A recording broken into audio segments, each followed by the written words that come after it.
guys, welcome back to the Queenie for President YouTube channel. I am your host, Leroy Mitchell. I'm not really a host, I just post my videos to my channel. But I'm continuing with the story of my life, and I'm putting it out there for people who have known me in the past, people going through abuse, for anyone who, you know, is looking for a place to chill and heal from things they've been through and hear someone else's story, because sometimes hearing someone else's story, especially one that's it's not very nice, sometimes it can help you to accept a few of the things you've been through. And this is Thomas, the Cavapoo. And he's going to be doing the video with me today because he knows this is difficult for me, and he's my therapy dog, aren't you?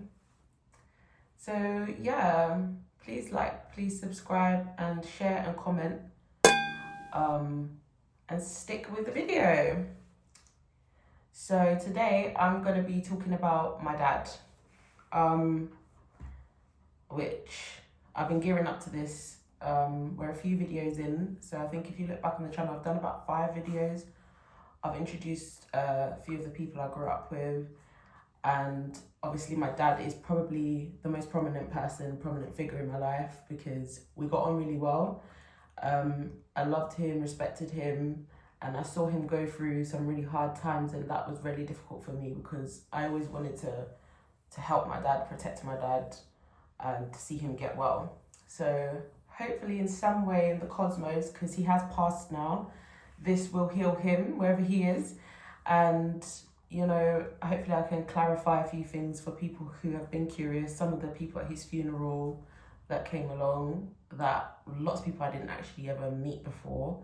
But yeah, I think a lot of people would have a lot of questions. So I will tell you what I know about him, which is not a great deal, but it's what I managed to figure out from things he had said and from other people, and from the very few pictures he had of his life. So I have another disclaimer for this video. My usual disclaimer is about, you know, directing people to abuse helplines, encouraging people to contact the authorities, and, you know, all the support groups and the different people that can help you with your issues.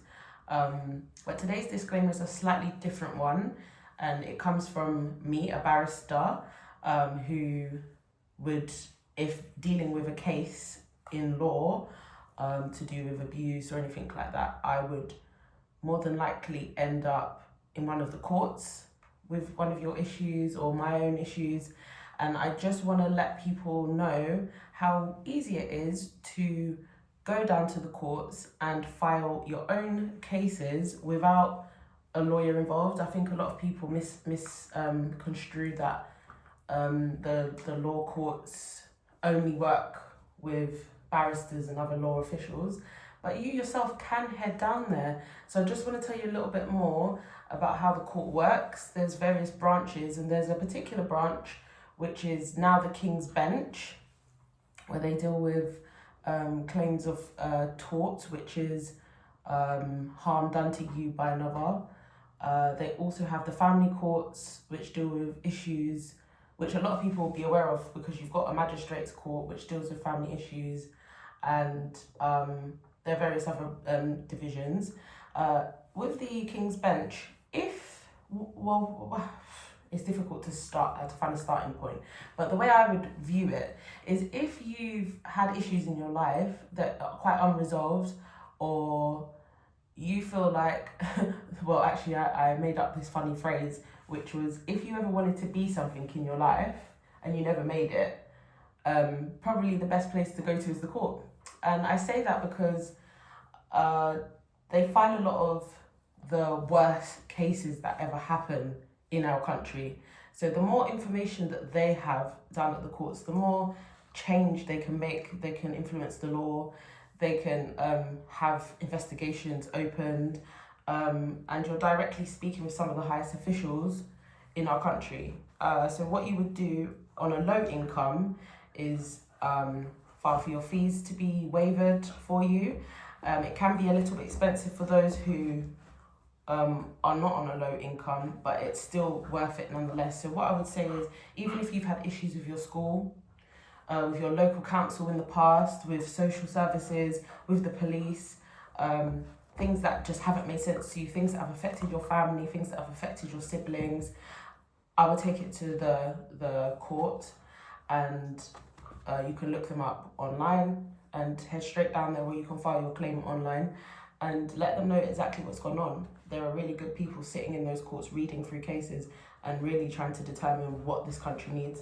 And that comes from me, a barrister, that, you know, we can affect change between us. And yeah, it's my encouragement once again to go down to the courts and let them know what's gone on with you.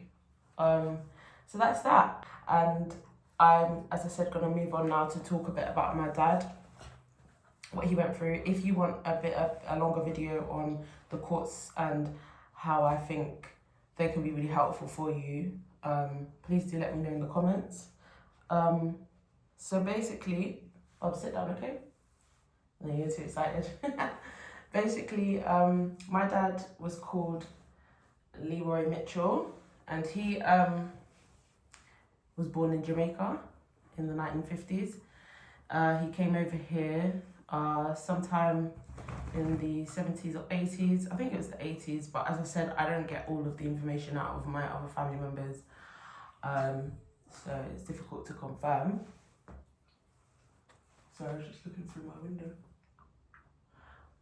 So basically, when he came here, he squatted in a place in Brixton, hence the party house type vibe I think I spoke about in my previous video. He squatted and ended up occupying a residence in a block of flats there.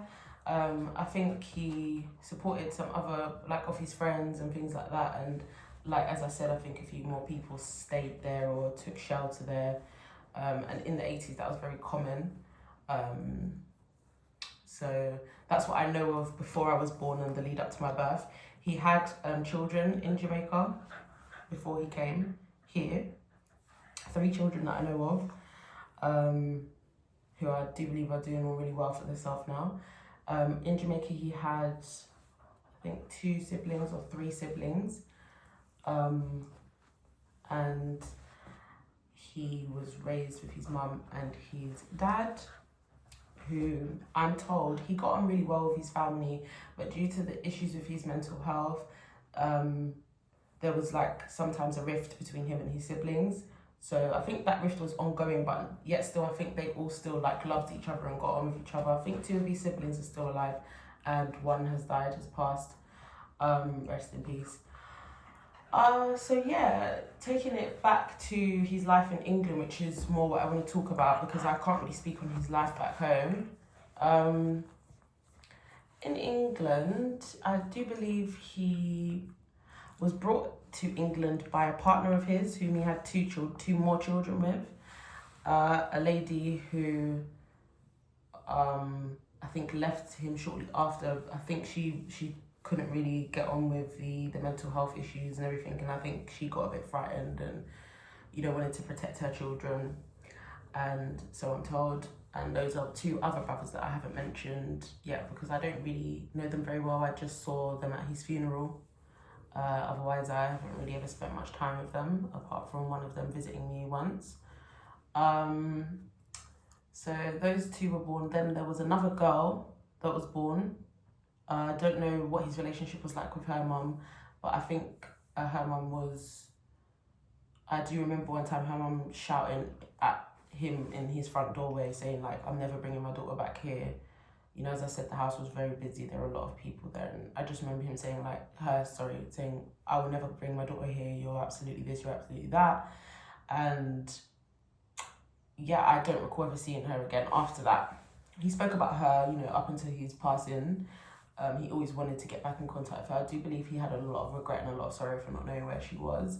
But as I said, you know, my experience of him was not the experience that his children's mothers had. So I can't speak on their behalf. I can't speak to what they were going through with him. I can only imagine, like, as a single mother myself, that it was probably as bad as it gets. It was probably everything you can imagine within that culture, within that time.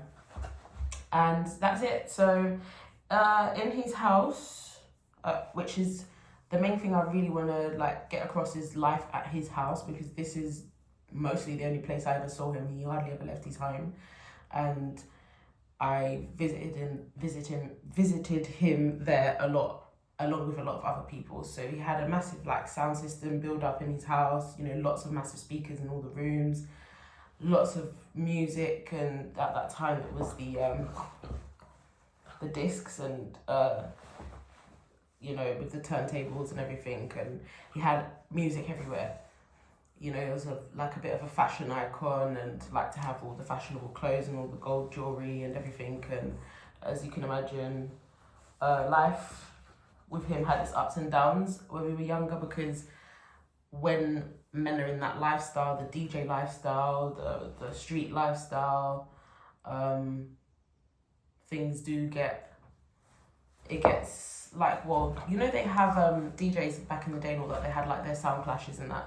I think those things really turned into real life. So sometimes it was like real life beef, real life problems with people on the street. And that's a lot of what I remember of him. But I do remember, like, before the ages of 3, like feeling really safe at his house and really having a good time and enjoying myself and feeling comfortable. Even though we had lots of guests and a lot of visitors, it never was us being in danger. It's just what we understood and what we grew up as. And sometimes we went to some of the parties that he played at, and we just thought it was really funny and really cool, like, to live like that with somebody who had so many like fans and people and friends around him. I'm not saying he was any sort of celebrity, but in amongst his group and circle, he was respected until the mental health thing kicked in. So that's that. After we lost contact with him, and saw him again, it was some years later that we actually got to sit with him in his house and to catch up with him. And it was at that point that we all became aware of what mental health issues meant, what it meant when people said he's not well, what it meant when people said, you know, this mental health institution that he often gets taken to because of a mental health breakdown. We started to see the behaviour. We started to believe. And when I say we, I can't entirely speak for my siblings, but we didn't always see all of my siblings at once in one room with him. Like, we would see one occasionally come and visit him, and he had one of his nephews come and live with him at one point. But overall, regardless of the mental health, he was still a great person. He was still so lovable. He was still so funny. There were still so many giggles, so many laughs, so much storytelling in between all of this. It's just really hard to see someone you love like have those moments where you can't help them, you know. But he used to take great care of us. He used to love feeding us, and he introduced us to like cool sweets and cool food and things that we'd never had before growing up in P's house and with E. And it was just a freedom from being abused, and it was a safe place even up until his passing. And I think a lot of people felt like that. And we often saw his visitors, which were his neighbours sometimes, even just coming in and just being so relaxed and telling their life stories. And we overheard a lot of people's life stories and their dramas and their problems, because that's what people did in his house. You know, came and expressed themselves outside of all the loud music and everything. So to take it back to the 90s a bit, now this is more speculation but a little bit of memory. A lot of people in the 90s were into the music scene in Brixton. It was the up and coming thing, you know. This is where you went if you wanted to have your music played somewhere.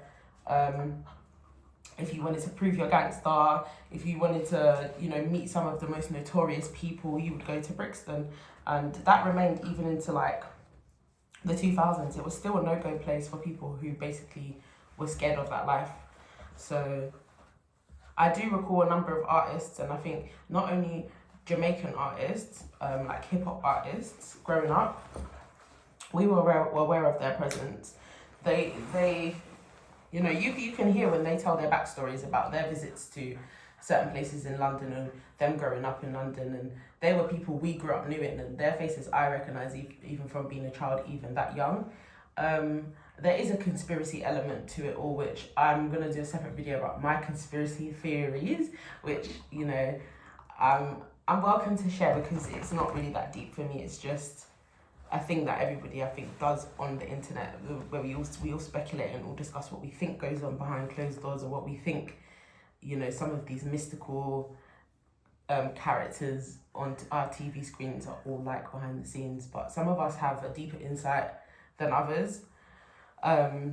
So yeah, I mean, I will probably do a little video on some of the artists that I think, you know, my dad might have been at least a bit close to, because this is also from Peter, who growing up, she used to tell us stories about certain little celebrity parties and being introduced to certain artists, and some of the little controversy of men trying to steal her from my dad, and just how that all went and played itself out.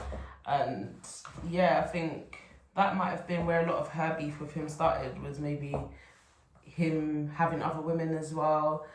She didn't like him by the time we were a certain age, and she used to talk about that. She used to talk about finding out about other women, and him not being like the type of man that she expected him to be.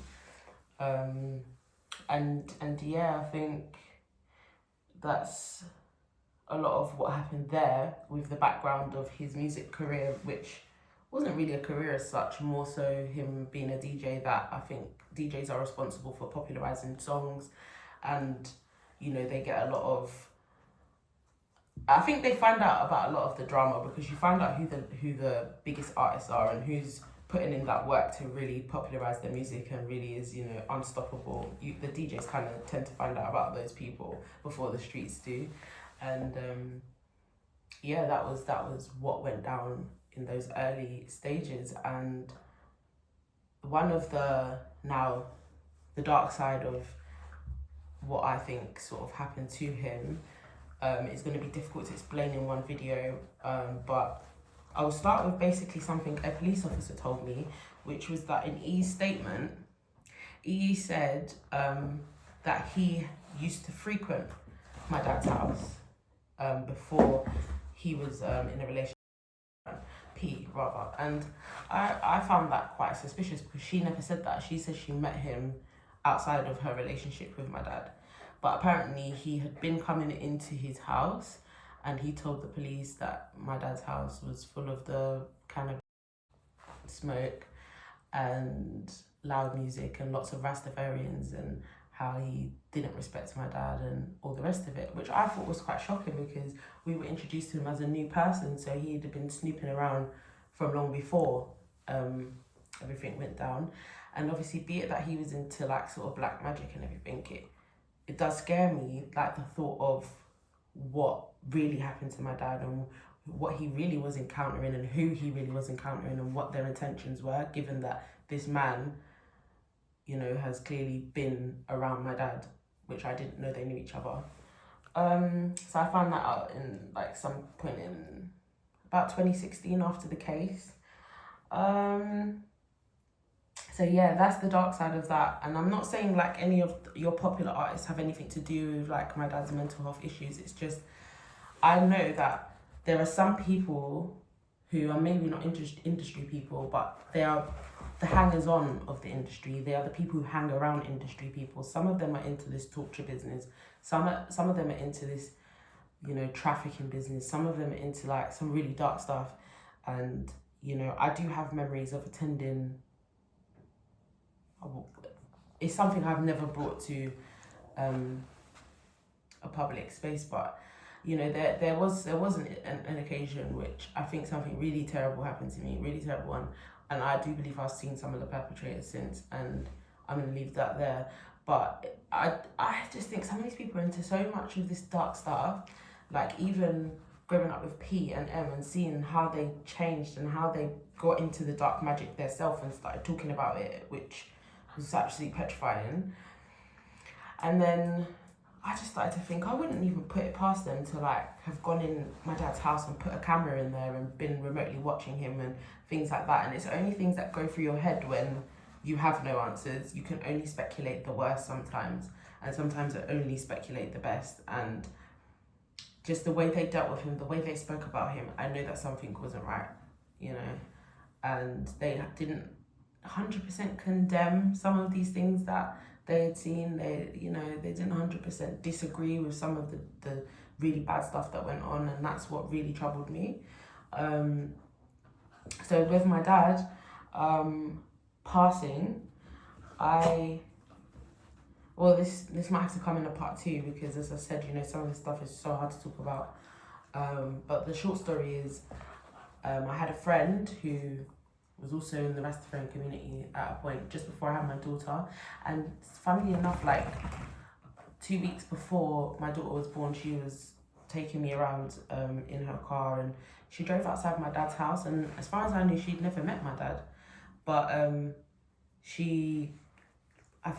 don't recall if I explained to her that he lived in a particular place, but she did take me outside there and said, do you want to go in to see your dad today, because this could be the last time you ever see him. And those words like have stuck with me ever since, because I couldn't believe, like, knowing that he passed a few weeks later, to think that somebody from the local community was like, had this instinct and had this feeling was so scary. And obviously there are more stories, like people saying even the Rastafarian community had something to do with it, about how even before his family went into his house after he had passed, that some of them had gone in there and taken his most valuable stuff out of the house, which I don't know whether that's true or not. I know that his valuables weren't in his house 2 weeks after he had died, that all his valuables had been taken out, but I don't know who took them, you know, but that included like some of his precious music, like some of the valuable music that he had and some of his speakers and things like that. So, you know, it's not nice, and it's not nice to be the one advocating by myself to work out what happened to him. Then of course there were all the nurses and stuff that I used to see coming in and out of his house, injecting him and him screaming, and me just not being sure what was going on, and me just kind of like thinking, well, hang on, what is that you're giving him? And you know, he's really subdued after, and he's really crying or upset, and I witnessed a lot of stuff, and I would have been by myself with him. As I said, I did start to go and visit him on my own to try and work out a few things. And he was, you know, he did spend a lot of time, sometimes had disappeared for months, up to 6 months in hospital, sometimes without even being allowed visitors. And yeah, it was just a lot that went on from the ages of 11 to 19 when he passed. And a lot of people seem to have their eye on him, and a lot of people seem to really dislike him, and it was never really made clear to me why. And I wish I did have those answers, and because of the way I have felt since, you know, the court case and seeing how people have turned on me, I can only imagine now what he went through. And that's another reason that's, you know, I feel like, yeah, this YouTube channel, I'm going to grow it and I'm going to tell this story because I want justice for him, and I always have. And I've always felt sorry for him, even when people were talking so badly about him. I didn't see that side of him. I saw him as my dad, and I saw him as somebody who could have just done with like some extra support, and probably someone who was misunderstood. And knowing how deceptive E, P and M were throughout my life, I just think, I don't know if they even told lies about him, because P has certainly told lies about me to a lot of people, you know, which I think I'm going to cover in the next one, regarding the pregnancy and why I think the police didn't get involved then. And yeah, I'm going to talk some more about my dad. Let me see how long this is going for. This is 20. Yeah, no, it's 24. So yeah, I mean, I think I might have jumped quite a bit in that video, between the topics, but I wanted to convey just like him getting to England, how he ended up in his property, which was a 3-bedroom property, and sometimes that really angers the community when there's one person sort of living in a place and there's lots of homelessness and things like that. There's a lot that goes on, and there's a lot of things that people don't understand, but they will use against a person. And yeah, he did have that house, and his stuff had been taken from him over the years, valuable gold. He's even given me like gold jewelry and stuff that people would come, like P would have taken from me and said she's gonna pawn it because she doesn't have money, and a lot of stuff went down in that sense. And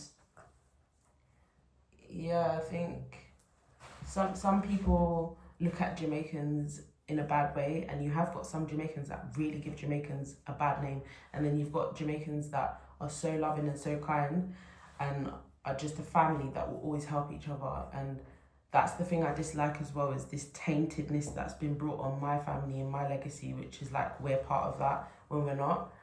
You know, especially when my dad wasn't. And he always tried to share wisdom with me and always tried to point me in the right direction. You know, he taught me to pray, he taught me to go to church, and he taught me to like love myself and look after myself regardless. And that was after a struggle to actually get back into our lives. So yeah, I mean, trying to think if there's anything important in those years. Just the him passing was really weird. Because as I said, I feel like people had known, because so many people went in his house after he passed that it's just bizarre, like how these people cottoned on so quick and why they did what they did and why none of them attended the funeral. You know, if you went in and took his stuff, why were you not at his funeral at the end of the day? His issues with mental health and being sectioned and all of that, you know, it was understandable because his behaviour was very erratic at times when he'd been getting sectioned. But I just wonder, like, what was going on in his head and why he used to tell me he thought people were trying to kill him for like 5 years. He kept telling me that. And yeah, I just feel like his story needs to be told. And once again, justice for Leroy Mitchell. And I hope those people really get the message across that I won't stop until it's understood completely what happened, and just to let them know that they're not going to harm me or my daughter, you know, or my dog. So yeah, thank you for tuning into this one. This one, as I said, I brought my therapy dog with me because it's just something I don't have the answers to, but it just involves so many things that have nothing to do with me in a sense. Like, it's a whole generation before me, and it's not until like I get to the ages they were at those times that I'm thinking, no, you people weren't right, you people were weird. Like, so they're also free to join the comments and explain if they knew him, what their involvement was. That would be nice. And yeah, just tune in for the next one, and I think I'll cover the issues with the pregnancy in that one. And till then, stay blessed, and I'll see you next time. Bye.